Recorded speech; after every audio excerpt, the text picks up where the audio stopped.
Hey, Father Luke. How you doing today? I'm good. You? I love what you've done with the old office here. You know, you got the first mass picture, right? That's beautiful. And then, of course, you all know Father Luke's a big Notre Dame fan. He's even got Notre Dame coasters. So yeah, he's really gussied this place up since I moved out. That's the real question: is there ever enough Notre Dame fan gear things? And I don't know that there can't be. I don't. Yeah, as long as it's in your office, no. Now, if you start putting it in church, we're gonna have to talk. So, like I shared 2 Sundays ago, I think there was that night in my apartment where I just came to this realization that my life wasn't where it needed to be, and I was being called to something greater. And I'm convinced, it took years to get there, but I'm convinced that that was the grace of Jesus Christ in my heart calling me there. The Holy Spirit moving me back to the church, which has led me to here. Long story short, if you want the slightly longer version, go look up that homily from a couple weeks ago. What about you, Father?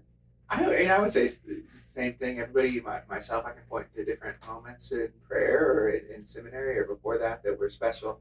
But to me, it's more of an atmosphere. I would say in my family, like my brothers, I'm the only one with the name of a saint, and I was born close to Christmas. And mom was having an interior renewal, like we're hoping for everyone through this process. But she named me Luke because of the gospel story, the nativity story in Luke's gospel. And so even from that moment, my name, who I am, has been characterized by Christ, by his coming, by his birth, and then just the family atmosphere in the background to me was just I experienced the love of the Father, through my father and my family. Um, so I would say to me, it'd be more about that, just that atmosphere of grace and love that kind of brought me up. Oh, I never knew that. Your name for the Christmas story, That's basically. right. That's Right. awesome. Yeah. Uh-huh. That's a good reminder. Okay, this is totally not related to stewardship renewal. Whenever you get up to read the gospel and it's from Luke, do you get this thing in your head? It's like, according to me, because I do when it's Matthew. Yes, I do. I do. I want to be one of these. Right.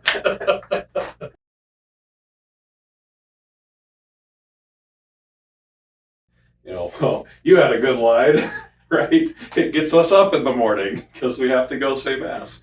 That was really funny.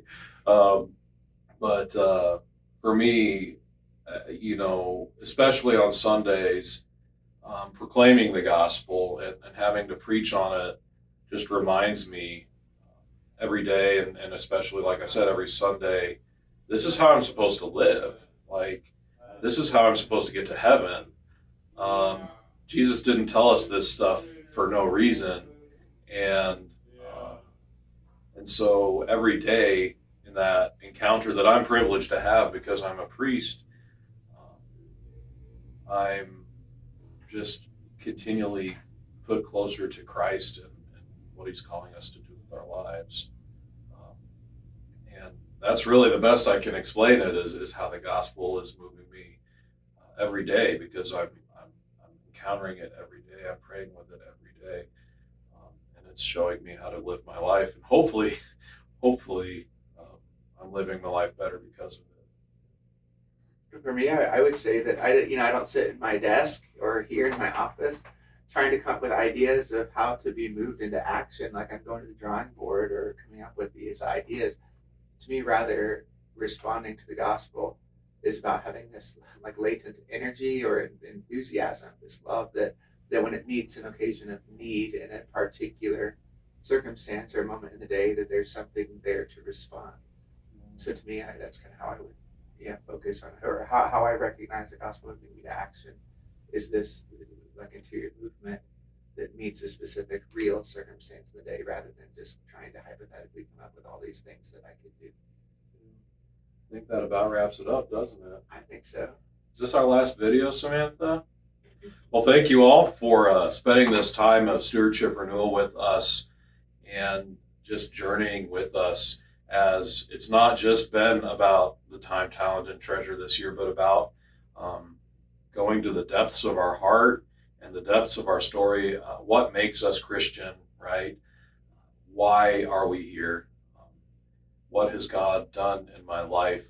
And do I see that? And when I do see that, how do I respond to that? So thanks for going through this with us, and I'll keep you all in my prayers. And I just really excited. I hope you all have just a lot of fruit that comes from this very intentional time.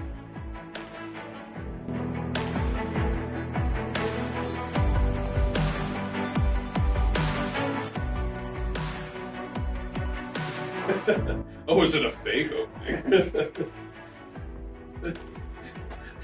You remember when those movies would always come out? It's like, well, hello, didn't see you over there.